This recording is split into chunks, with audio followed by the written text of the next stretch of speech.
evening, everybody. This meeting held in the Roselle Park High School Library is an open session of the Roselle Park Board of Education held under the Open Public Meetings Act of the State of New Jersey. Notice of this meeting was sent to the Star Ledger, the local source, the Home News Tribune, Borough Clerk, school offices, and district website. Roll call, please, Madam Secretary. President Miller. Here. Vice President Sokol. Here. Mr. Balaban. Here. Mr. Bruckenstein. Mr. Dan. Here. Mr. Gerton. Here. Mr. Harms. Mr. Nelson. Mr. Vita. Here. We have a quorum. Great. Please stand for the flag salute. I pledge allegiance to the flag of the United States of America and to the republic for which it stands, one nation, under God, indivisible, with liberty and justice for all.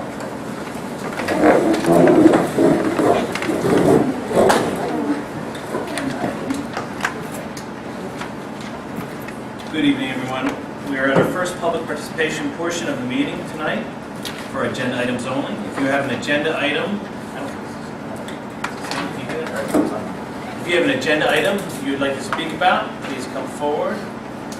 Give your name, address, and what agenda item you'd like to talk about. Speak loud. Jacob McGarrett, 6 Paul Sherman Avenue, Roselle Park. Ladies and gentlemen, the audience, viewing audience, members of the board, Mr. Miller, Mr. Galliano.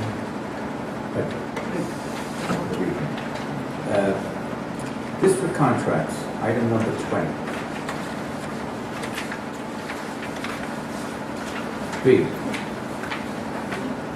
renewal of lease between Roselle Park Board of Education and Borough of Roselle Park for the use of the Anthony Signorello Youth Center. How much does it cost for us?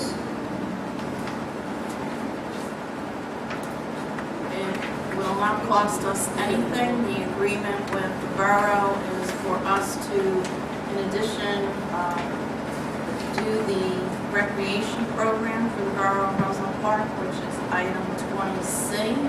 And by agreeing to run their recreation program, they waive any rent for the facility. So it does not cost us anything for their use of their building. So that item C would be the agreement? The agreement to run the recreation program for the borough of Roselle Park in the afternoon, early evening hours from 3 to 8 p.m. The facility is open. Is there any cost to the Board of Education for using the Signorello Center? There's no rent cost. The only thing that we do pay are utilities. That's it? There was, And our custodial staff and maintenance staff do clean and maintain the building, the insides of the building. So I guess that would be considered then a cost to the district. that would be considered a cost, yes. And how much is that? I would have to prorate the hour a day that it takes our custodian to clean that facility. Thank you.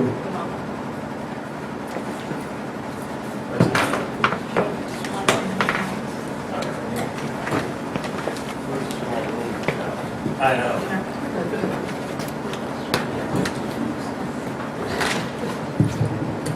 Saul Kearson, 150 Berwin Street. Regarding agenda item 31.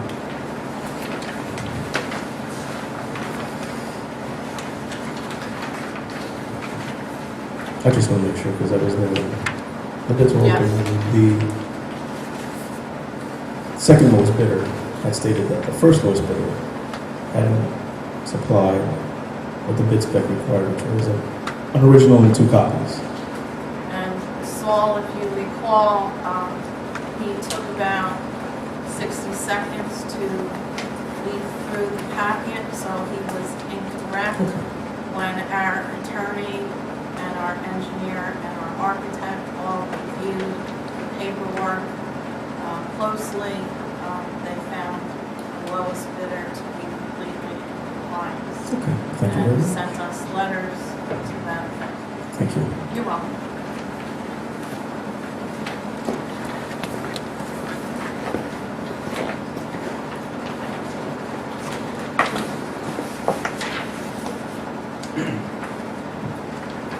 Seeing there's no one else, we'll close first public participation portion of the evening, and we will go to committee liaison reports. Are there any committee liaison reports? I just have something to say.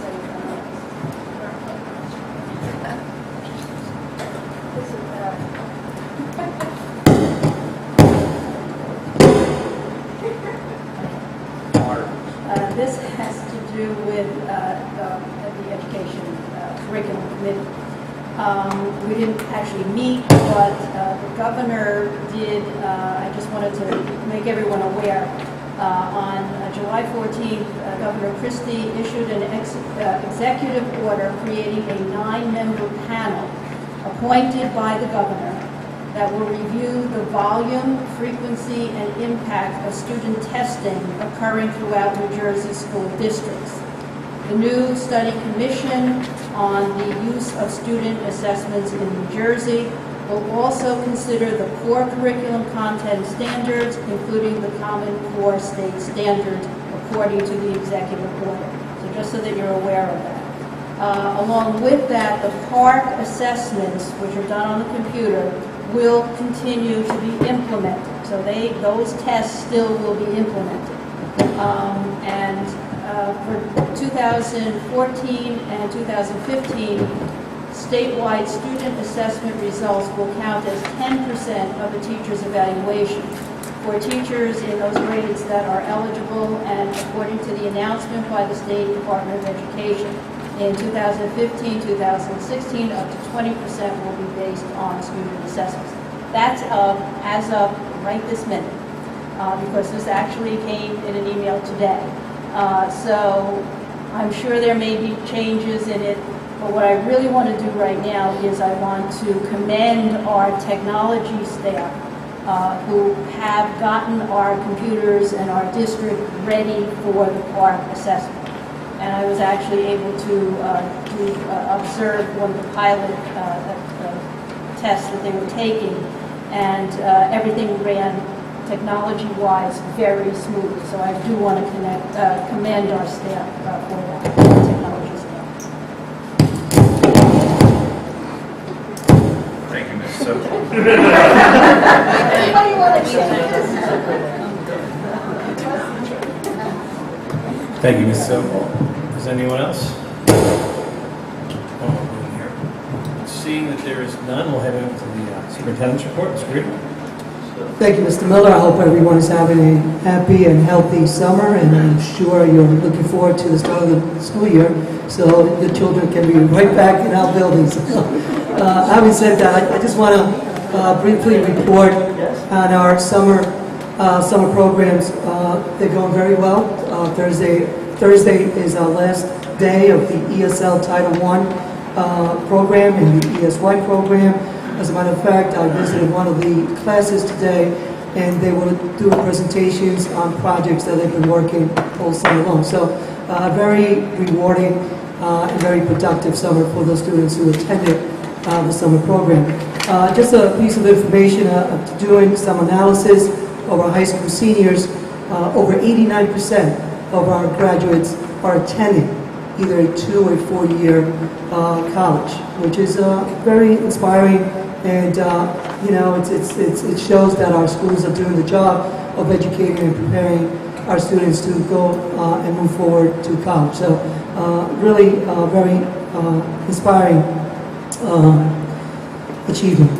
Also, I just wanted to report the district is very busy this summer in preparing the curriculum, make sure that is aligned to the Common Core. We have a brand new technology curriculum being finalized, as well as language arts for grades kindergarten through 8th grade. And the facilities are being updated. As you know, the auditorium, the Construction is on the way, and we hope to get it done as soon as possible. As you know, sometimes things are delayed, but we're waiting for the chairs, the seats, and the floors to be updated. The elementary media centers are being worked on right now with the technology and the wiring, so we can have it ready for the opening of the school year, as well as the new kindergarten classes. All furniture and supplies have been ordered, and we are anticipating all of that to come in probably early to the middle of August. Ms. Sokol just congratulated the technology staff.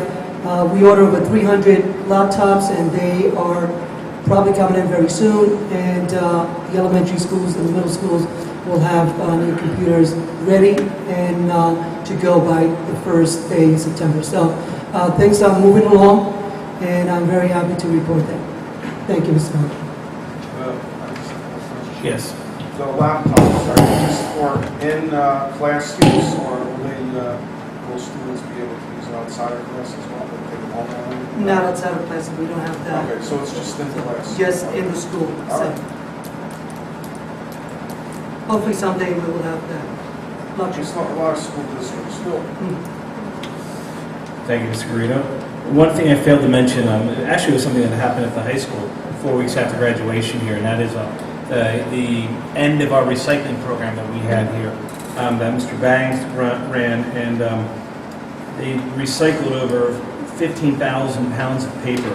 And the neat thing about it was that even 4 weeks after graduation, students from Mr. Bangs' AP Chem Bio and Biomechanics class came back, and they got to the schools at 7 o'clock in the morning to help, compile all this paper and to gather also that Mr. Heimel and Mr.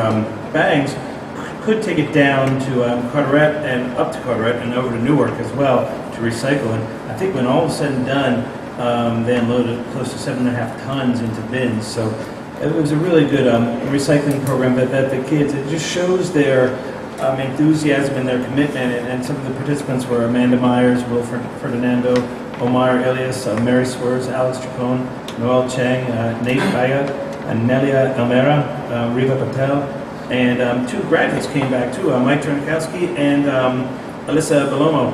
So I really want to commend those kids. And the neat thing is I know some of these names too, because some of them came and helped out at a family science night at one of the elementary schools this past spring on their own time. So it's really, really something for us all as board members and as parents and community members of Roselle Park to be really proud of these kids, because they set a really, really good example. And the best thing is that our children, the young kids are watching as well, setting this example, and hopefully they can continue in their footsteps as well. So hats off to Mr. Banks as a recycling program and those students. Yes. Send a letter of thanks to them or something, to these individuals. Yeah, that's a great idea, Mr. Balaban. Yes, Mr. Balaban was saying sending a letter of thanks to him. That would be a great idea to do that. And also, we're going to let the staff know in September when they come back of the students and what they've done. It's just a really good community service to be very altruistic and environmentally conscientious too, as well. With that said, we're going to go on to policy right now, and I would like someone to make a motion to approve one agenda item, and that would be a district policy second reading. I'll move it. Mr. Balaban, second. Ms. Sokol, are there any questions or comments? No, but I just wanted to ask, I believe you engaged New Jersey school boards to see if they could do a review of our policies in general. I just wanted to ask, did they ever get back to you or anything? Because they have a service for that. I think they charge something. Yes, no, that's part of our New Jersey School Boards Association. Is they represent all the school boards in New Jersey, and we pay a fee every year. And part of our dues is there's this policy wellness check that Mr. Balaban's referring to. So basically, we take our policy that's online on our webpage, and they look at it and make sure it's updated. And if there's any errors or anything that they need to suggest we add, they'll tell us. And that is part of our dues services. And to answer your question, no, I've not heard back from them. I did email the gentleman, I believe Mr. Scott's his first name, but you know what? I did send another email yesterday and just say, okay, what's the timetable? Because we I'll really, work with them. yeah, we want to get the ball rolling, and I CC'd our rep, Mrs. Gwen Thornton, as well.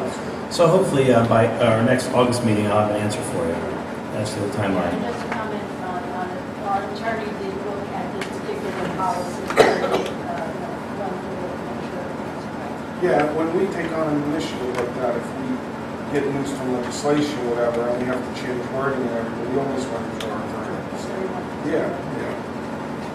Great. Any other questions or comments? Roll call, please, Madam Secretary. Vice President Sokol, Yes. Mr. Balaban, Yes. Mr. Bruckenstein, Mr. Dam, Yes. Mr. Gerken, Yes. Mr. Harms, Mr. Nelson, Mr. Vita, Yes. President Miller. Yes. On roll call, motion carries. Thank you, Madam Secretary. And now we're on to personnel, where I'd like someone to make a motion to approve agenda items 2 through 14, 2 being staff appointments, 3 being change of assignment for 2014-2015, 4 being additional sections, 5 being additional 2014 extended school year staff, 6 being ESL summer program staff revised, 7 being additional lunch aid staff, 8 being summer curriculum work, 9 being staff resignation, 10 being merit goals, 11 being high school and middle school extracurricular coaches 2014-2015, 12 being Anthony Signorella Youth Program, 13 being custodial reappointment, and 14 district substitutes. Mr. Dam, second. Any questions or comments? I'd just like to welcome all our new staff appointments and wish them well in the new year. Mr. Burke? With regards to number 10, this is debt duty. We're approving the framework. These are being then sent over to the county, and then we reapprove it when it comes back to the county, or?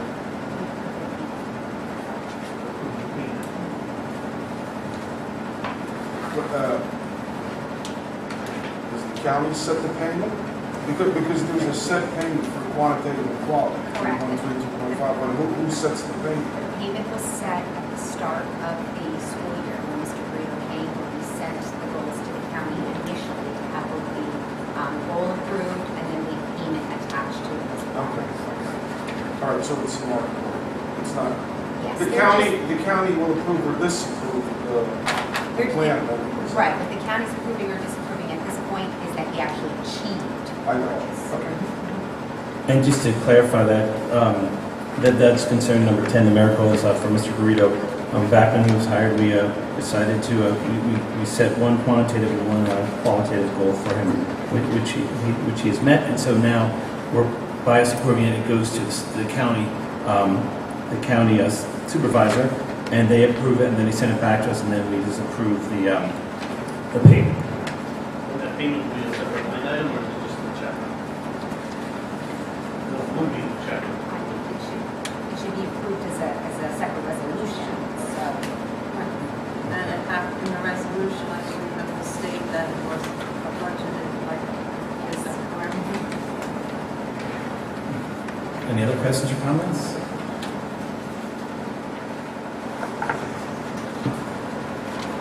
It's nice to see that we have middle school sports back again. With regards to number 11, were there any,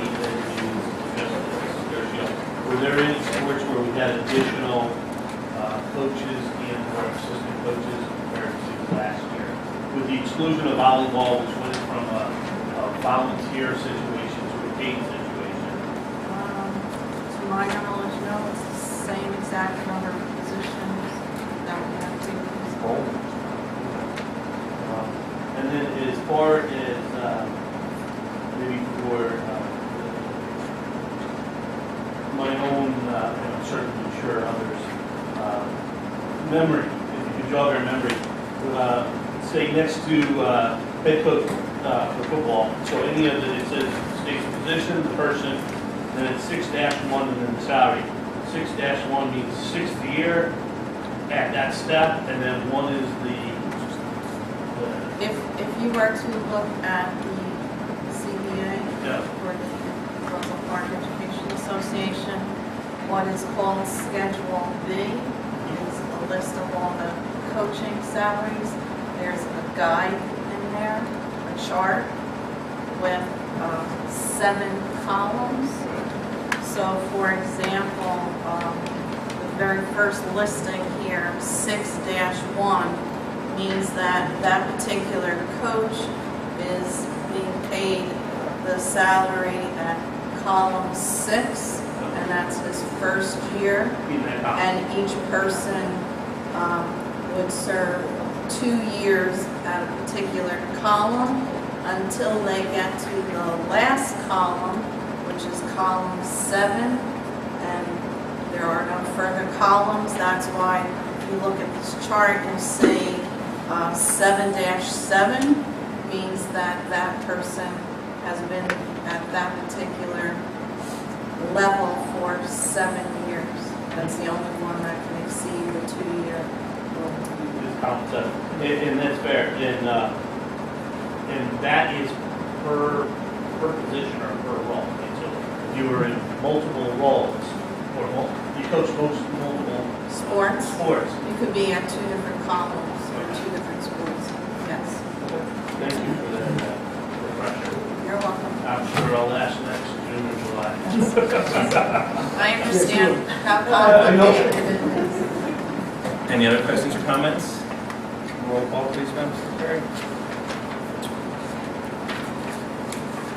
Vice President Sokol. Yes. Mr. Balaban. Yes. Mr. Brunkenstein. Mr. Dam. Yes. Mr. Gerton. Yes. Mr. Harms. Mr. Nelson. Mr. Vita. Yes.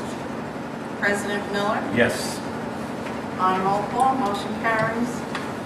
Thank you, Madam Secretary. And now we're on to education. I'd like someone to make a motion to approve agenda items 15 through 17. 15 being the district bilingual plan, 16 being high school athletics, and 17 being the harassment, intimidation, bullying incidents. Do you have a motion? I'll move it. Mr. Balvin, second. Mr. Vito, any questions or comments? I have some question on the 15 technical question. Well, maybe it's a substantive question, actually. Why are we only including 2 language groupings, Spanish and Gujarati? Is that like, in terms of the ethnic minority population? Yeah, It has to exceed a certain he has to threshold? exceed absolutely correct. He has to exceed a certain percentage of the student population. Okay, to so be in the plan. we're held accountable for an alternate plan for those 2 language groupings. The bilingual plan. Okay, but we still offer ESL and everything. Oh, yes, yeah, that's DSL. No, I that's- understand, but I'm just saying, we have to present a formal plan Yes, to the county for these, just these 2. that's correct. This is new, a new requirement from the state, I that understand. every district have a bilingual plan.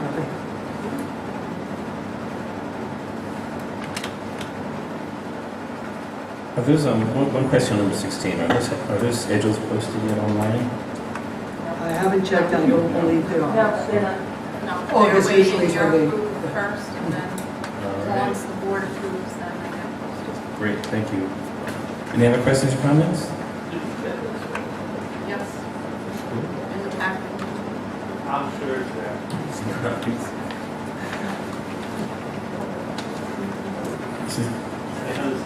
All in favor? Aye. Opposed? Those items are passed. And now we're on to business, where I'd like someone to make a motion to approve agenda items 18 through 31. 18 being education programs, 19 being inventory disposal, 20 being district contracts, 21 being use of buildings and grounds, 22 approval of minutes, 23 student assistance program, 24 2014-2015 lunch prices, 25 approval of transfers, 26 secretary treasurer report, 27 authorization to offer contracts, 28 substitute salaries, 29 grant acceptance, 30 approval of bills, 31 bid award. Yes. Do you have a motion? I'll make Ms. Sokol, second. Mr. Gerton, are there any questions or comments? Just on item 27, should we include month of July? It is July. No, I mean, should we include it? Oh. Because, I mean, we're at the end of July. Doesn't hurt. It's always tomorrow. You never know. Well, you'll let us know. You'll let us know. I will certainly do it, yes. Mr. President, I have two questions. Number one is, with regards to number 24, next year's lunch prices, is this an increase, decrease? Increase, it's It says an increase. to explain that to you. The lunch prices, We got it. the lunch prices are an increase of 10 cents per building level, and that is driven by the federal lunch program. There is a formula, a spreadsheet that the district must fill out every year, and the federal lunch program tells us how much we must, if any, increase our lunch price. And this increase of 10 cents is solely driven by the result of the federal lunch program. And I appreciate that explanation, and everything's going up. So it wasn't tied to our selection. Absolutely not. So, and then also, I just happened to notice here, and I didn't catch it before, breakfast. I thought we were offering it in one school. I didn't realize that we offered it in 5 of the buildings. It must be offered in every building. Do we actually have papers at all? It varies building to building. Of course, the upper grades, there's a little bit more people that partake. The elementary level, there's fewer, but there are some. If you're interested in numbers, I can get it. And an adult, I'm assuming to be staff? That would be staff. Yeah, that would be staff. Then the next question, number 25, and I just want to make sure I'm reading this right. And I never quite understood this, so I tend not to do math in public, but I know it's the end of the year, the end of the school fiscal year, so you're transferring monies in and out. But it looks like it's totaling $22.2 million, $22.3 million on say a $29 million budget. No, we are not transferring $22 million. Okay? What you observe on page 14, I believe you're looking at, Mr. Gerton, at the bottom there.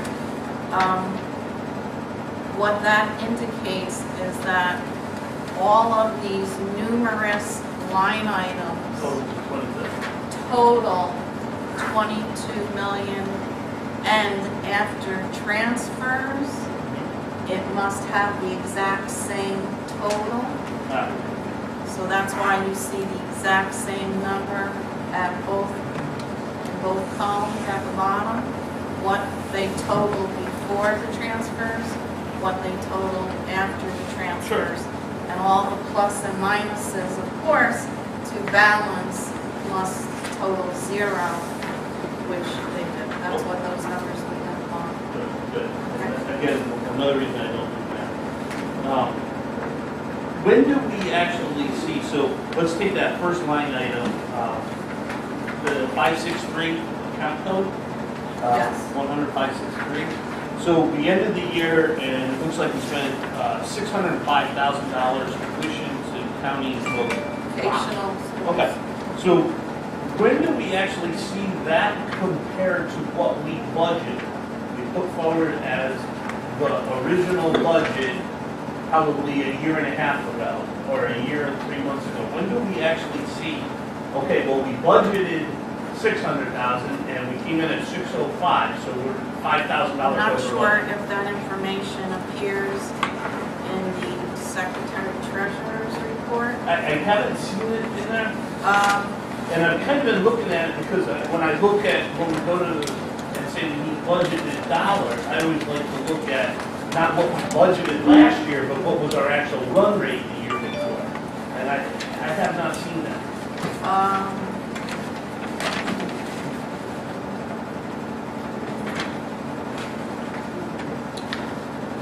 The treasurer's report only reports on actual expenditures during that period of time. Full report would show that, and if, We don't get that until January, though? right, if you would like to see that more frequently, there is no problem with getting that information to the board if the board desires to see that. Well, I don't know if the entire board does. I think I But you would would see that, of course, when we do our annual audit and you get what's known as the CAFR report. in January, right? Well, usually November or so. Close. You were close.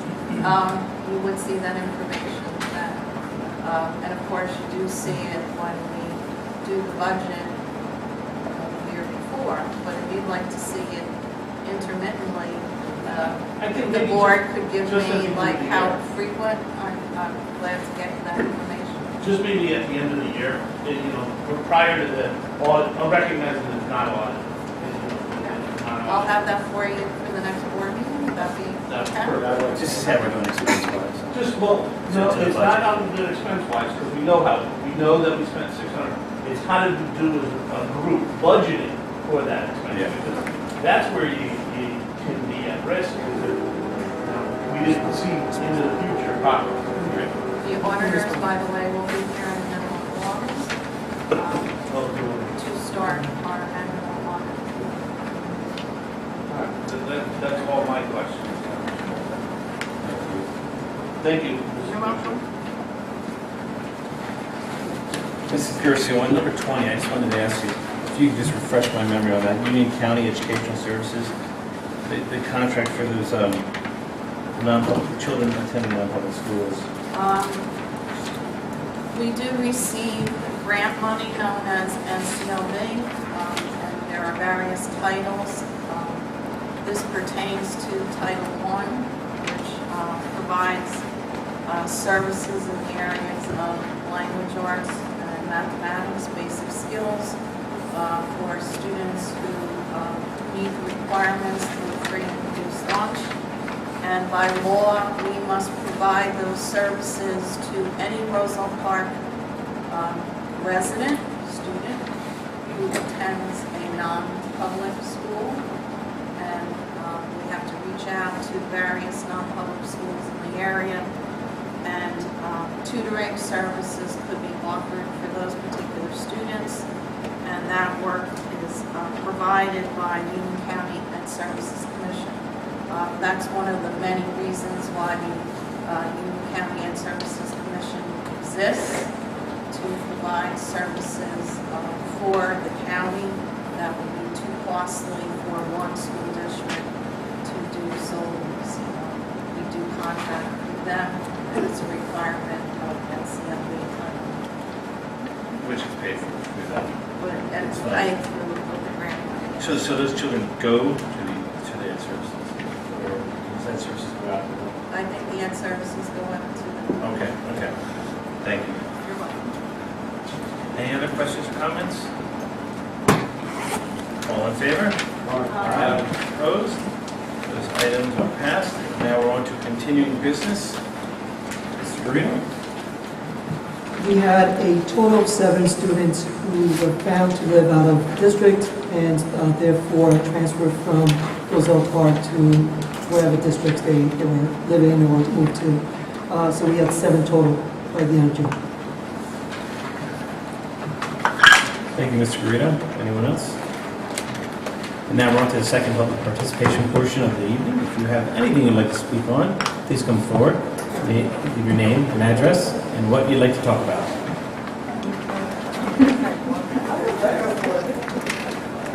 Cornelia Rister, 420 Birch Street. We're here today to talk about possible transportation for the 5th grade T&G program. My son has been in T&G since 2nd grade, and he really likes the program. Unfortunately, both me and my husband works full-time, and there's no way for us to get him to the middle school for the 5th grade T&G. So we're hoping that you might take into consideration either providing transportation or maybe have the class over at either Sherman or the elderly students obviously have the same issue. Thank you.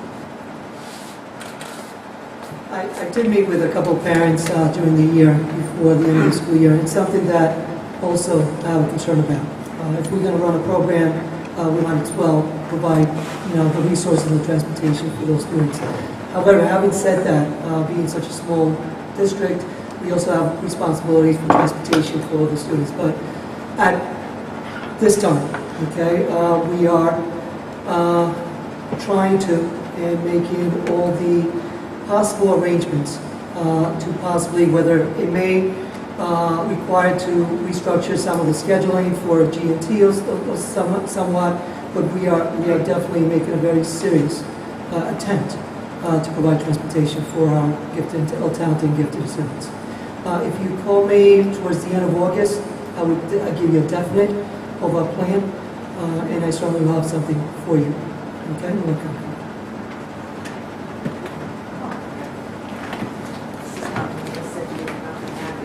Monica Carl, 126 Sherman Avenue. I just want to know, if you don't provide the transportation, what's going to happen?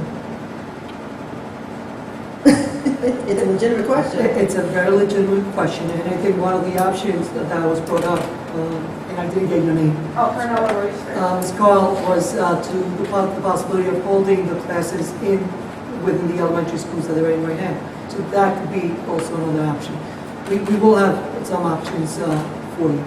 But our hope is to have the transportation so students do go to the school that they have to go It's to. just so nobody's going to tell me that it requires for me, that I have to leave work or to try to find another parent bring my child back. And forth to again, school. I totally agree with you that if we're going to run a program, we should have the responsibility of transporting the students. I agree. It's a first, thank you. You're welcome.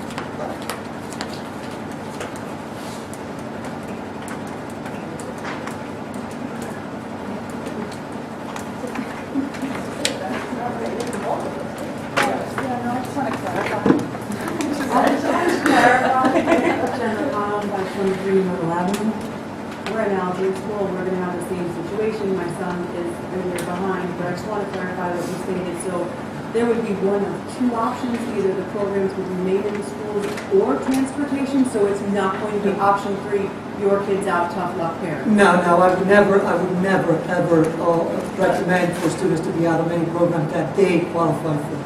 I think they are deserving of the program, and they're deserving of the program. They should have the program, and they should have the services that they are so rightfully deserve.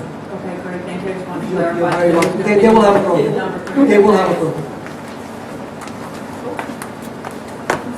Hi, I'm Jody Hoy, 429 Seton Avenue. And just to piggyback with the other parent, there have been children at Aldine who have had to opt out of T&G in the 5th grade because of transportation issues. I know in the past 3 years there have been at least 2 students, one each year, where they haven't been able to continue in 5th grade.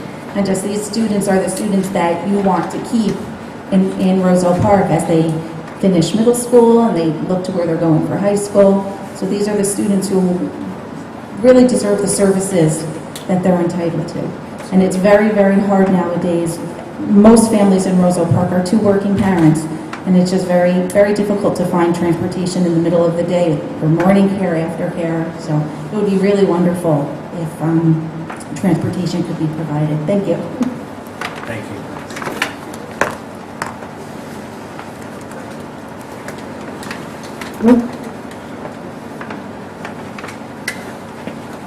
Seeing there's no one else running.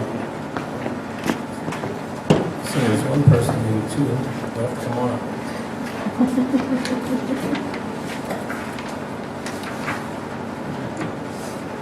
Jacob Michael 6 Post Sherman in the Roselle Park. I'm glad to hear the mothers at that 7.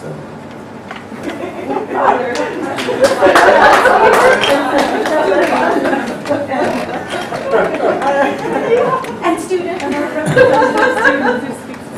while back, on the Roselle Park forum, people were asking about the swimming pool here at the high school. And I know There's a swimming pool someplace. And today I found it too. Yes. As you walk into the front door, you make a left. And there's two swimming pools. So it is from the south. This swimming pools are flat. Thank you. I just wanted to add something. That's only for summer camp. That's not for community No, it's use. just for the summer. It'd be great to have a swimming pool for a whole community, but that never materialized. Good evening. So here's in 150 Berwick Street. I actually have a question regarding the tax levy and the increase between last year and this year. Like Mr. Curtin, I don't like doing math in public, so I did it beforehand. And I'm just breaking down the numbers. The analysis for the tax levy for 2014 was $19,171,275 for the school's portion. The increase from the previous year came out to $800,475. And my understanding that there are exemptions, the increase could only be 2% for the levy, is that correct? I guess that's my first question. Is the increase per year capped? There are a certain set of rules, one of which involves a 2% cap on the previous tax levy increase allowed. However, there are exceptions to that rule where you are allowed some additional increases if you qualify, such as one increase that some districts qualify for is a large increase in enrollment. That didn't apply here in Roselle Park. Another case where it might happen is with health benefit increases, having an exceptionally large increase, which Roselle Park and most school districts did have this past year. So we were allowed to go above the 2% cap, a certain amount for that. And then there is something called banked cap. When in previous years you opted not to use the full 2% increase, that money goes into what would be called your bank, and therefore creates banked cap. There were a number of years recently where we had a $0 increase, so we didn't use our 2% each of those years, so those dollars went into our bank. And Roselle Park did decide this past budget to use part of our banked cap when we created the budget. Okay. So, as you well know, because you attended every single one of our budget meetings, we did exceed the 2% increase by using those allowable additional. But then my question is, if you're using money that was, so I guess my question is, for years 2011 and 12, we'll use it as an example, there was that zero increase. Was that money put into a bank? Unfortunately, no, they Right. just call it that. So then, in other So words, that means it'll creates a time when we are allowed to increase a larger dollar amount. okay. So that's where that increase came We're from. not limited to that 2% rule. So that increase came from basically the state saying, you did a good job 2 years ago, but now we're going to pull out of, I'm just making a statement, I'm not making any sort of allegations, but what the state is saying is, okay, now year 1 was 0 increase, year 3 was a 2% increase, but since you didn't use the 2% from year 1, we're going to apply that to year 3, so it's kind of like a 4% increase. You have See to the do math thing? That's the- You have to do the math. But this is part of the law, so. Okay.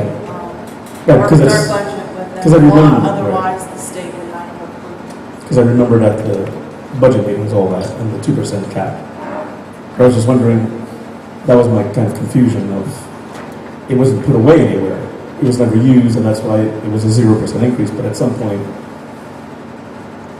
the board or the district is allowed to take that, to call on that 2%. So in essence, if you took a time period of 5 years and took the total amount and found out what the average, if you do a little math, what the average increase would be, you might have 0, 0, you gave the figure 4, and at the end, you'll find that the average over the 5 years was 2%. And if you don't use it within 3 years, you don't use it at all. It's If nice. you don't use it within 3 years, you lose the ability to increase above the 2%, yes. Okay. That is part of the law. And the health, maybe I'm not thinking it correctly, the health insurance, that went up 15%? It actually ended up going up 12.8%. And what was it in the previous reality. years? Average? It was much lower, Right.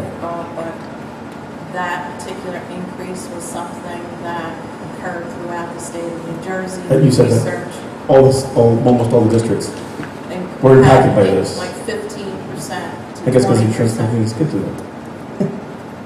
Which is bizarre. Okay, thank you very much for the explanation.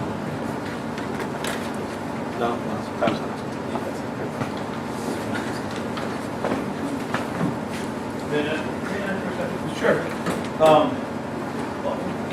This is Gershko. One of the reasons we didn't actually, going on with Mr. Pearson was saying, with the insurance, we didn't realize what even a lot of districts realized as far as an increase in insurance. And that's because we're not part of the state plan. That is correct. And that's because we go through that thing every October where our broker comes in and starts to set up what we can expect to find. We take bids from numerous health insurance companies, and of course we And it's all based on our experience as a district as opposed to the general experience. of the entire state of New Jersey for a state health benefits plan. And then, Mr. Kirsten, one other thing, when you were talking about the cap, and you used the word the ability to call on, and that's really what it is. It's a call to go back and utilize that money. And I think if I go back to what we were talking about as a board, I believe it was at the budget meeting in Sherman's Auditorium, there was quite a bit of an audience that evening.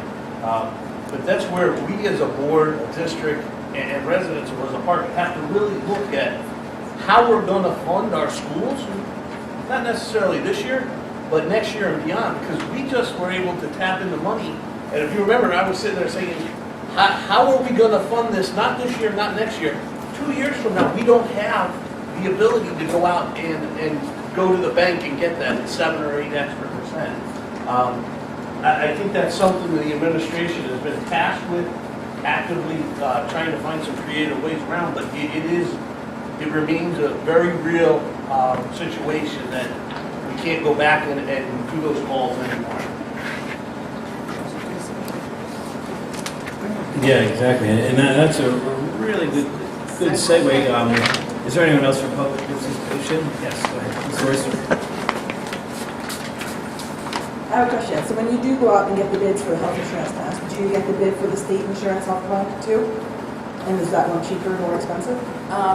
No, we cannot use the New Jersey State Health Benefit Plan because it's not equal to our current health benefit plan, and part of the CBA, the collective bargaining agreement, says that health insurance plan must be equal or better than the state health benefit plan. So when my insurances get worse and worse every year, because I don't have collective bargaining, that means that the teacher's insurance will stay the same. Unless collective bargaining changes it. It is looked at, but it is immediately looked at, thrown out and- because their plan is not at par with our current Well, offerings in the district.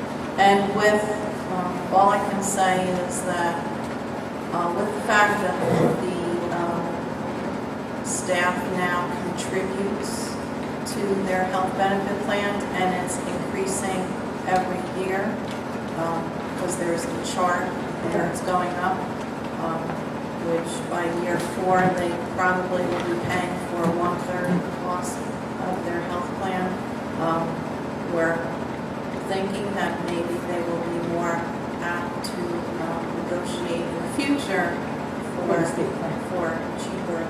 Yeah, my husband's a teacher in New York, and they just moved to the state plan a couple of years ago, so that's why I'm That wondering. But it has might to be a done. possibility. Yes. It has to go through the association. Thank you.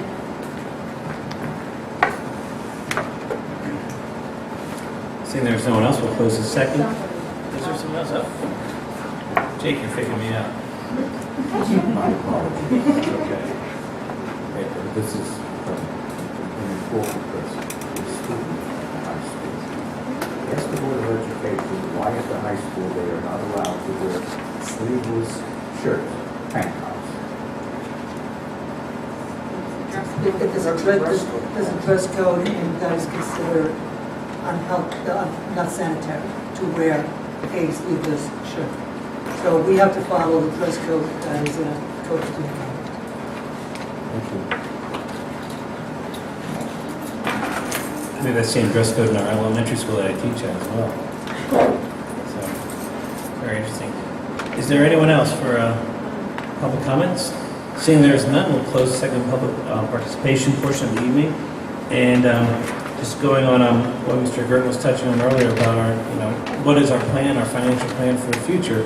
Well, one idea that we're looking at right now is looking for other streams of revenue. And the way and one area that we are exploring are grant writing services. Just seeing how we can get more revenue into our school system to help our children.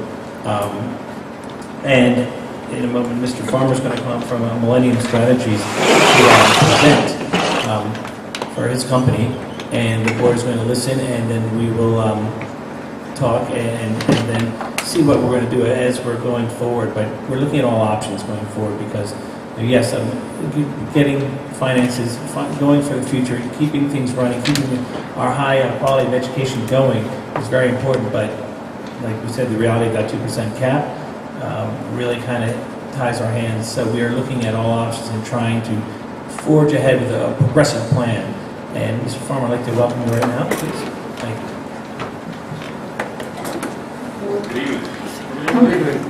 And for the introduction, my name is Ed Farmer. I come from Millennium Strategies. We're based in Caldwell, New Jersey. We perform a couple different services for governmental entities, but about 75% of our clients we service through grant writing. And when we say grant writing, it's our full service is research, grant writing, any kind of alternative funding we're usually responsible for. Some of our clients also utilize our firm for grant administration. We represent primarily municipal, county, and Board of Education governments. We also work with some nonprofits throughout the state. Primarily in this area in Union County, we represent the Roselle Board of Education, as we talked about. We just started working with Linden. Municipality-wise, we work with Union, the County of Union, Cranford. I think that is it in Union County, but it's primarily in this area. Our service starts with research. It starts with our main responsibility to our clients is to ensure that they know about every potential opportunity that is available and the priorities that they have identified for us. We do that, one, by being hands-on. We are based in Caldwell, which is about 20 minutes from here. So you will be assigned someone, myself, and a grant writer that will be here and to get a feeling and an understanding for what the board's priorities are, not just working with the superintendent, but trying to dig deeper as much as possible. Secondly, it's our responsibility to find those opportunities that are out there. So that you have someone, there's no one place where you can find every single grant opportunity that is available. So we have someone on our staff that does nothing but look for different subscriptions that we subscribe to find all the different opportunities. And we don't just send them to you, we explain them to you in a 1 or 2 page memo that shows you what the impact on the board would be, what you can spend the money on. Is there a match? What is the long-term impact of this grant? Then, of course, we write. We are very good writers. We understand the grant process, cross every T, dot every I. We also, but in the end, it's your program, it's your project, it's your budget. So we work very closely with your team, whoever is our main point of contact, or whoever is the contact for that specific grant. Everything that's involved with the grant, whether it's letters of support, whether it's putting together the budget, whether it's obviously the writing is the responsibility of our firm. So that is us in a brief nutshell. What we did based on our meeting with the superintendent and the business administrator, we put together a proposal. One where we thought that kind of getting an understanding of what the size of the board, the fact that this would be a new venture for the board. Many of our clients usually have us from soup to nuts, where they come in, we offer based on the size, we offer a retainer. We're an extension of your business administrator very often. We are your branch department. We kind of come in, even though we're a consulting firm, that's what we become. So we put together a little bit of a hybrid, which we do in a few communities and Board of Educations, where this would ensure that you would now have a keen understanding of whatever grants that are out there that could impact the community, and where you kind of move into the grant writing to see how we can be of help. Sometimes you may be able to do it yourselves, but at least you're going to know every opportunity that's out there, so you won't be missing anything. So we can always talk about that if you enjoy the service, or if you choose to use us. There's many different ways to do so. Take any questions? So, a couple of questions about the last paragraph. At the pricing part? Yeah. That's usually the question. No, but I mean, no, but that's all right. Millennium Strategies proposes to provide our services for a flat monthly retainer of $1,000 or $95 per hour fee for grant writing. So you're like, I know you're an independent contractor. So like, we say we don't like your services after 1 month. That's it. You can. We don't want to be where we're not wanted. So you can have us leave at any time. You know, we have an out clause, usually it's 7 days in all of our contracts. We have a term for a contract, you know, just so our internal, but if for any reason, at any time, you would just notify us within 7 days the contract's terminated. So For any reason. the monthly retainer is a fee for your complete service, and the grant writing itself is $95 per hour. So to explain that, usually our services are a larger retainer that include everything. Our thought was, based on our conversation, was that we would start with research only, which research includes not just finding the opportunities for you. You can send us on research projects, i.e. find every grant that has to do with nutrition and obesity that's available that our school district may be. And this is part of our plan for this year. We want you to put together every opportunity that was out there the year before and those opportunities. Every time there's a grant, you get a 2-page memo about how it's going to impact your school district, what you could use the money for. Business administrator needs to know if there's a match and the different long-term impacts. So we tried to just put something together that would allow Roselle Park to get a keen understanding of what is out there and how it would impact, and then maybe move into the actual writing part a little easier. What sectors are you getting success with grants now? Technology, nutrition. I mean, what are you getting? And for on the education side, STEM. Okay. The different STEM programs are what we're really, you'll see a lot of focus on that. Nutrition and obesity prevention is something that's becoming larger. Athletic facilities are also, there's a decent amount of opportunities out there for and a series of continuing education, whether it's in STEM or other ways for your teachers. Anything to do with athletics, like brain injury issues that they have now? What we've seen from athletics is there are facility type grants, there's equipment type grants.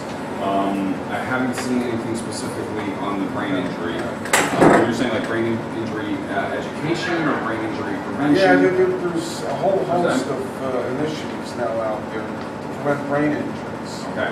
And they will either educate, to educate the staff, etc. I mean, there are grants for that. And that's part, if I don't know it off the top of my head, I'm just trying to get some interest into what sectors. Yeah, I think you're looking at STEM. Is a big one. Some technology-based type grants. Security. Security is certainly an issue as well, and we're starting to see, different opportunities for that as well. I have a question on the per hour grant writing system. Can you give us, like if you had a very simple, if you had like say a simple grant, can you give us like kind of a ballpark average, because as I said, grant writing can do the research, actually writing it, submitting it, that takes a lot of hours. Sure. What we would do before, if there was an opportunity that was presented to the board that was of interest, and the superintendent or the business administrator said that we were interested in writing this, we would give a quick proposal right there and say that based on this, it would be would not exceed 5 hours. So before every grant opportunity, we would let you know. And when we say it's not going to exceed 5 hours, if it takes 10 hours, we still believe for 5 hours. So we give you an estimate prior to every grant that we write. And we put it in writing via email, whoever our main contact is. So you kind of led into my question was, what are the resources that we need to allocate from a district perspective? In that proposal? What I'm looking at here, which is $1,000 retainer, where you're doing research. I would, what do we for need? a 12-month period, I would say not to, for something like that, I would say not to exceed $24,000. Is that the wrong, did I answer the wrong question? No, you answered a question. Okay. So you answered the contract value. Yeah. What I was asking for was the other kind of resource, which oftentimes was more important for our district and the money side was the people. What do we have to allocate? Do you need? I wish I would have understood the question better. Those are easier questions. Yeah. So I'm Your saying. initial evaluation. Yeah. So besides Mrs. Curcio and Mr. Guerrero to be available, do you need like a designated person for the retainer part? I understand when the grant writing comes, that's going to be, we have to offer up somebody to provide you with that subject matter, right? Correct. It's a good question. We actually talked about this in our meeting. Where we found most success within the Board of Education world is when we have a very engaged client. Meaning we have a contact, whether it's superintendent, business administrator, or someone else, it is a back and forth relationship. And that often does not happen in school boards because it's sometimes, specifically on the writing side, because it's challenging because of people are busy during normal work hours and sometimes they're not there after normal work hours. So that is something that we talk about, like setting this up correctly. When it comes to, and even on the research side, kind of understanding what your priorities are, having the entire school system engaged and understanding that you now have a service and that the service should be utilized, even if it's just for research. That means giving us where your needs are, and and a lot of times through different professional associations, they'll hear about grants first. All you have to do is give us a nugget, and we can run with it, and then determine if it fits well for the Roselle Park School System. So yes, there is, especially on the writing side, but even on the research side, in order for it to be successful, we do the work, but there needs to be real engagement. When it doesn't work is when we're sending these different ideas and different grant opportunities, and we never hear back. It falls upon deaf ears, and that does happen. There's certain places, and sometimes school boards and we're also that's another reason why we want to be here too. We want to come in, be able to be in front of you because in the end, even if it's just research, our goal is to be here long term and establish long term relationships. We're not going to be here long. Our job is real black and white. If we're not bringing in a significant more amount of resources than you have put out, then we will only be here for a very short period of time, even if it's just on the research side. So when we go back and forth, and I know our board office is taxed, Mr. Guerrero and Mrs. Gershia, they don't have a whole lot of hours during the day. Probably gathered that, and you've probably experienced it with districts our size. So who's your contact? Is it the board president? Is it a committee of the board? Is it one building principal? But my fear with that is you want a district-wide view, right? So how do you propose attacking that in Roselle Park? Because Mrs. Gershio doesn't have 25 hours, a day, and Mr. Herrera does not. So. It's certainly a challenge. We would have to, we need a single point of contact who, especially if we're writing, who is going to help us to say, when they said, go to XYZ principal, and when that principal is not communicating with us because they have other priorities, we need that person to be able to say, is this a priority for the school district or not? And that's a challenge. For me to be able to identify that person in the school district is difficult right now. But, that's a challenge to making sure this succeeds, is that the right person is our contact and has the ability to motivate others, to work with us. So you're suggesting one person per building? No. Just district-wide. Usually is the person who's involved in the funded programs. Director of, Title I programs or what have you. Typically, the districts have that one person as your single point of contact. So this person's going to be, we're going to be sending these grant opportunities.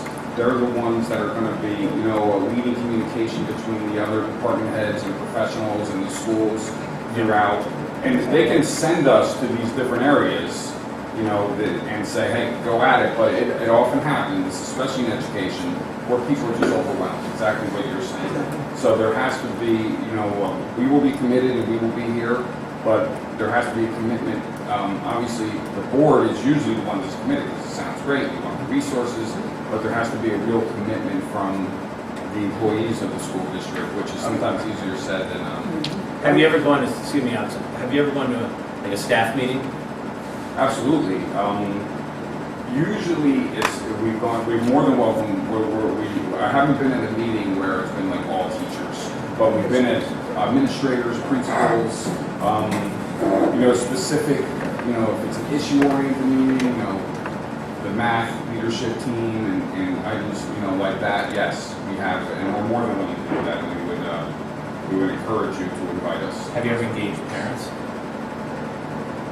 Specific grants, yes. If there was, for example, so not only if we were writing grants, we'd be more than happy to write grants for 501c3s that supported your initiatives, and we would encourage that because you need to be creative. There's certain grants that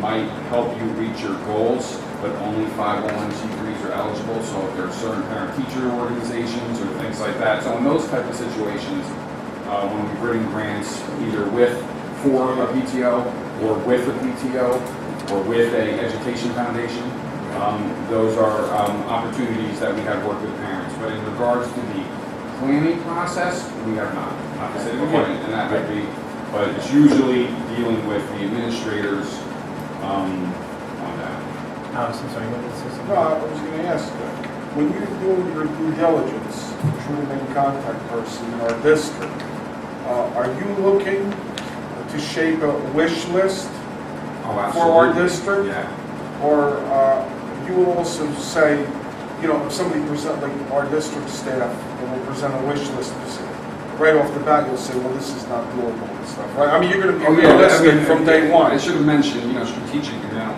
sounds, like a very broad term, but strategic planning is a big part of what we want to do. You're not going to waste anybody's time, you're on the rock. Right, if you're going to come in and say, our number one objective is to build a new high school and we want you funded through grants, we're going to come in and say, we can't help you.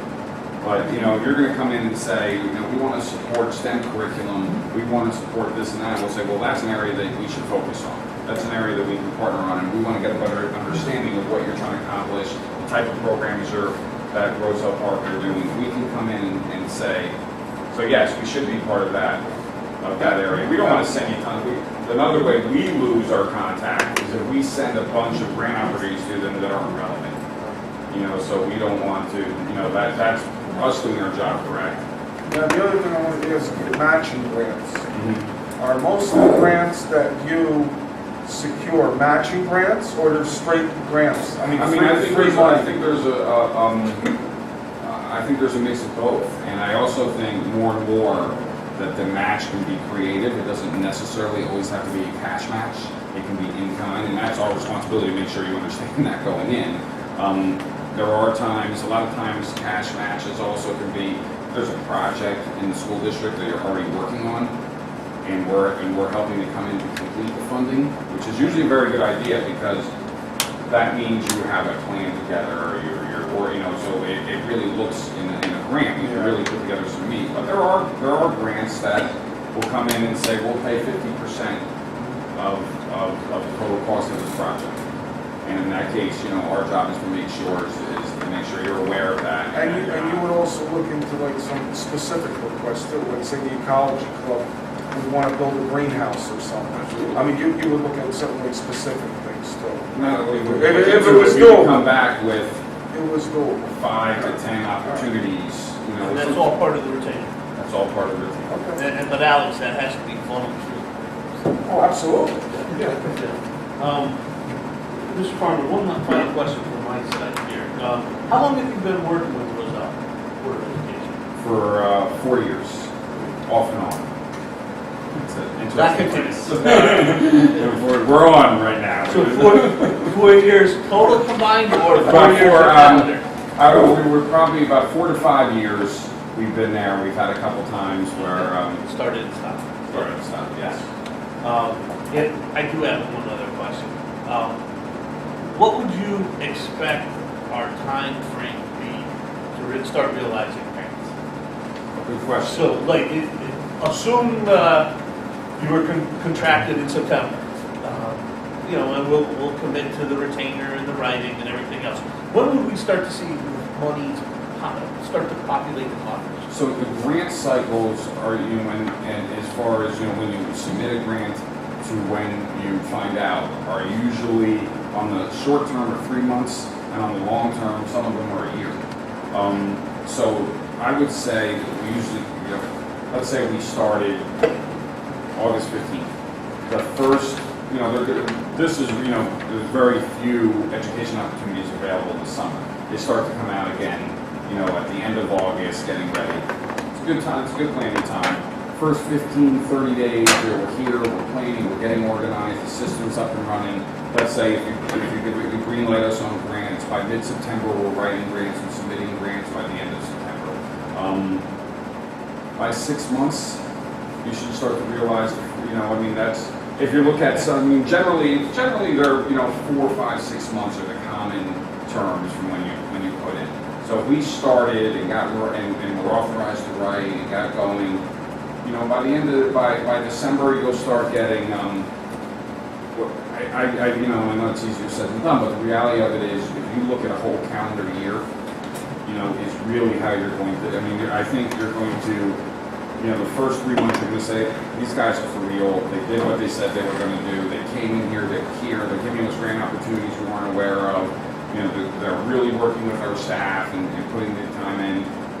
And then after 6, 7 months, you want to say, we want to start seeing some results. And after a full school year, you should evaluate and say, this is going to work for the long term. Because in all honesty, it does get better all the time. It continues to grow as we learn and become more comfortable. There's, as much as it sounds good, when we get into the schools, it takes some time for people to get used to us and understand, that they have to put some of their time into, again, it's your programs. We write it, we make it super, super easy to understand the kind of information you want. So I hope that answers, could be 3 months, but really you need that full kind of school year to evaluate the success. And in past successes that you've seen in school and the way they've organized it, that they've dealt with you, like Mr. Burton said, you need a point person. And then that point person is the one who's contacting all the other schools. Correct. That would be the best way to do it, even And if the board. the information doesn't have to strictly pass through the point person. The point person can also be, okay, you're going to be working with, Principal Johnson. And then if Principal Johnson all of a sudden stops returning our phone calls and does things like that, we can go back to the point person. Because we will also give you an outline of everything that's needed and the dates. Okay. So we will say, we'll write a grant and say, all right, it's due on August 30th. Here's the information that we'll need for you. We need it by August 15th. That's today. And then we'll remind, it's August 15th, that's come and gone. it's just natural in our, we do everything we can to avoid doing things at the last minute, but it's just natural in our profession where people just like, oh, it's August 15th, but it's really due August 30th. So, I have more time, to get him that information. But that's the type of things that we would then go back to the point person and say, we need help. We need you to kind of help us motivate, we're falling behind. So it doesn't necessarily have to be, but that's where usually, and then sometimes what happens is once we understand that a certain principal, and it always depends upon how we're directed, we will go directly to them with grant opportunities as well, and always CC the point person. So it really depends on how we would say at the beginning, we send everything through one person, and then they move it out to who they want to see it. But after hopefully a couple successes, then that would be contagious. Correct, and people want to see, but you also want someone, when we talk about the matches and things like that, you want someone to say, a principal might be the other way, I want to do this, this is what I've been waiting for, go for it, and we need someone to say, yes, because if we get $150,000, the school board also has to put up another $150,000. So we would never do that, go forward, until the point person gets the green light, which I'm sure, frankly, working with business administrators should have. So. How do you balance your clients that are like so close to each other? When you say balance, you mean in regards to how do we... Well, you have two, well, you have it's the same playground. Right. And I use this, it's not the first time I've been asked that question.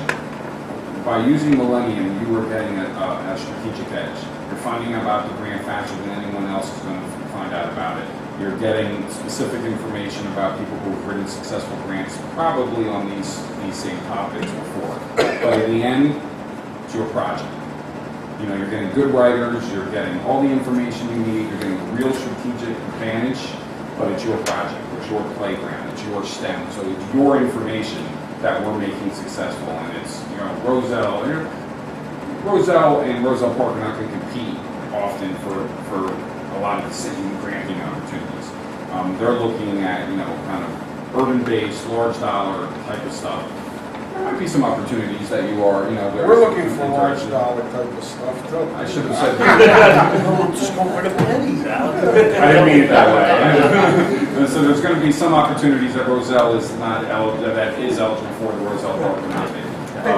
But it's your project, it's your program. We give you the same information and the same tools. It's how you utilize them and how you utilize us that I think makes it successful.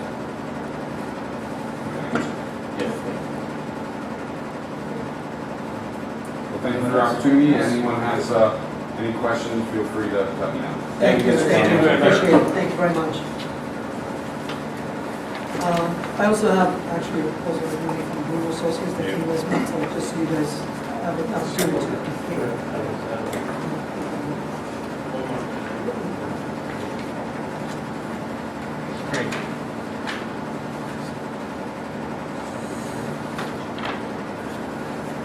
I could bring one more for a minute, if you like. I mean, I think that they're probably going to look the same, but...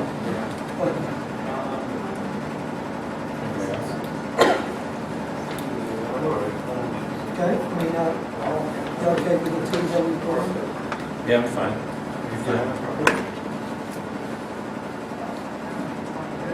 Yeah, it's going to be the same. I mean, if you want to Well, the solicit, dollar amount, I think, might be different. if you want to Because that solicit, first one was very different than. Oh, yes, yes. But you gotta get a proposal from them and see if they can send it to us. Okay, and if that requires us having them come in, Or all right. come in the next So, week. they're going to meet with you either way. No matter what, they're If the going to... proposal is not in line with what I'm looking at here. It does not even... Right. Okay. Yeah, I'll let just you check it out. Yeah. Fine. And I just want to clarify what was said, it's $1,000 a month for senior, right? So you're committing to $12,000 a year. The contract will be written with the not to exceed $24,000 or $25,000. And then the intent of that would be that the administration would have to come back to the board every time we wanted to go for a grant writing. We have to get the approval to go approve or submit the grant, but they don't need to first come and say, you know what, it's going to be 3 hours of grant writing. We meet. Right. Just have like an umbrella. So that's why it's a services contract. Yes. And I actually was, I would rather, see if you can't get a proposal. I'll get one more proposal. But I think we need to move sooner rather than later. We want to Right. start at least by. I want to have some results before budgeting. Right. Yes. I agree. Yeah. And we also want to So start. February, January, beginning of February. the school year. Yeah, that's right. Yeah, we need to, right, I'll get one more proposal. If there's something that is not even worth we'll listening have to, it in we'll August, we'll have the proposal in August. have the proposal on this. And refresh my memory, we as a board have given you guys the approval to move forward with contracts until September, as you deem necessary for the district.